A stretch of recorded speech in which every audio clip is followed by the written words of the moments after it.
Kudos to the government of Karnataka for having made the decision to ban social media for children under 16 years. And let me explain why.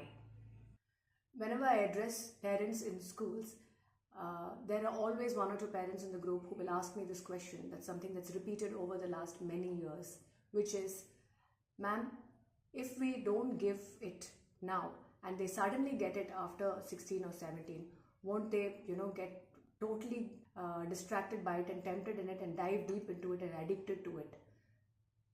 So, without any restraint, uninhibitedly, the question I ask them back is, would you give them, alcohol or drugs or cigarettes little by little? So why don't you just give them like 5 ml, 10 ml, 15 ml, 12 ml, little by little more, so that, when they come to the age of 18, they're not addicted to it and they know how better to handle it.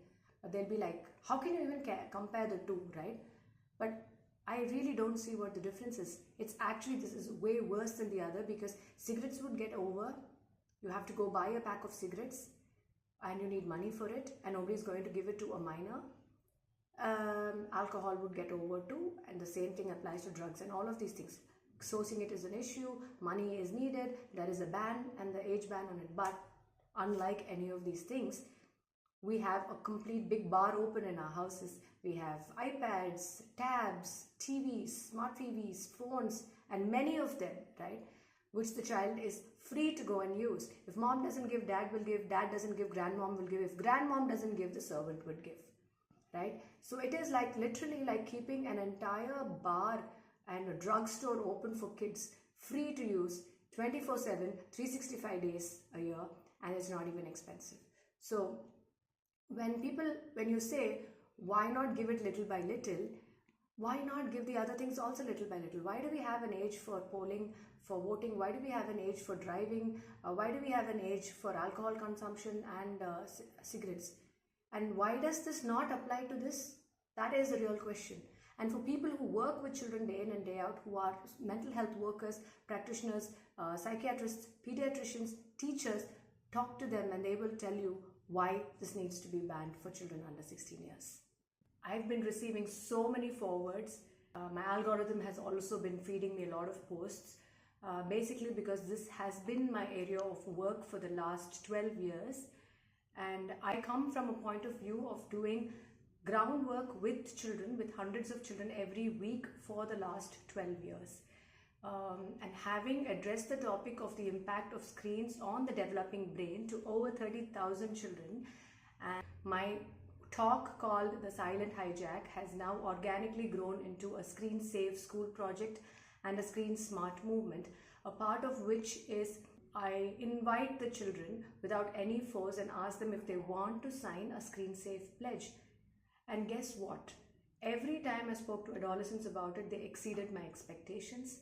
I would be expecting a 30 to 40% conversion rate, but I have been consistently getting a 70 to 75% conversion, which means if I addressed a room full of 100 adolescents, 75 of them have been signing up for Screen Safe Pledge.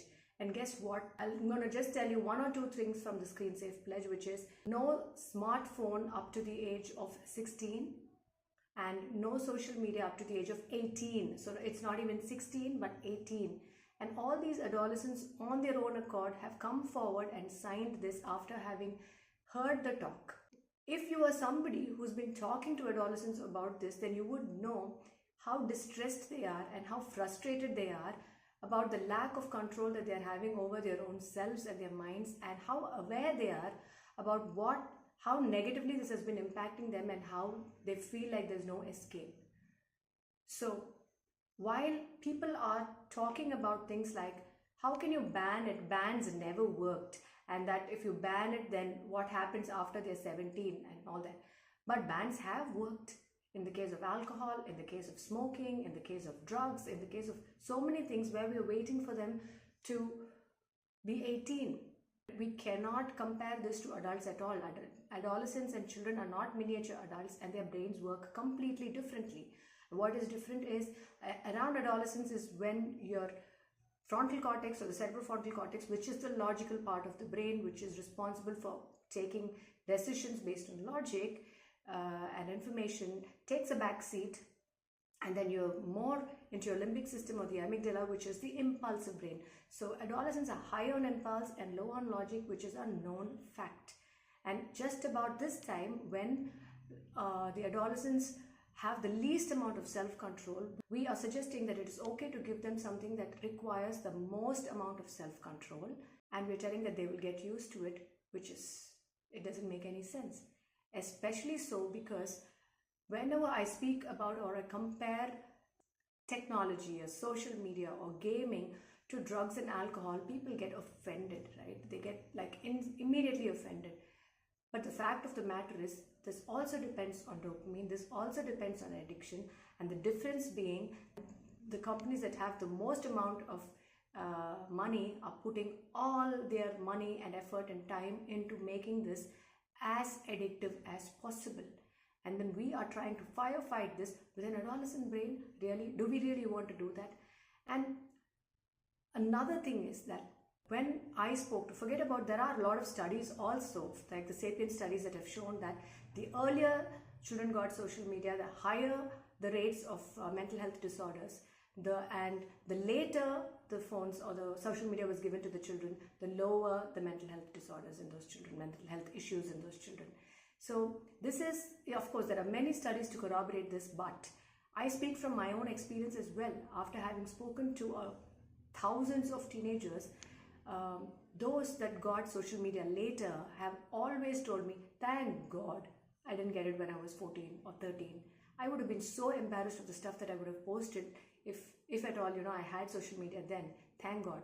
And those that got it earlier, they tell me that 50% of them at least tell me that I wish sometimes that this didn't exist. I wish sometimes that I wasn't given this, because right now I want to get out of it, but I'm so deep into it that I'm not able to get out of it. So the real question is not about if we ban what will happen or anything like that. It is about what is developmentally appropriate right now for this child, and are we doing more good than bad is the question that we need to ask. So yes, we cannot escape from technology, but what kind of technology and how we give it, definitely. And social media, I think hands down, I do not think there is any need to give it to a 16-year-old. And in fact, in one of the panel discussions that we had, which I'm going to post soon, it was 1 year back, these children, we actually looked at their algorithms, we looked at their feeds, we looked at what their Insta feeds was feeding them.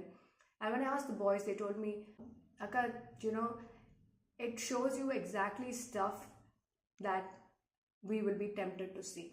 And I think that one thing was enough, right? And the minute they go and click on it, their social media was flooded with it. So I don't see why people are questioning it so much, because by plain simple logic and respecting the state at which, or the level at which the developing brain is at around 13 to 16, it is the most important decision that any government, any family, any responsible adult can make for the children of the next generation. And I cannot reiterate the importance of it more than this.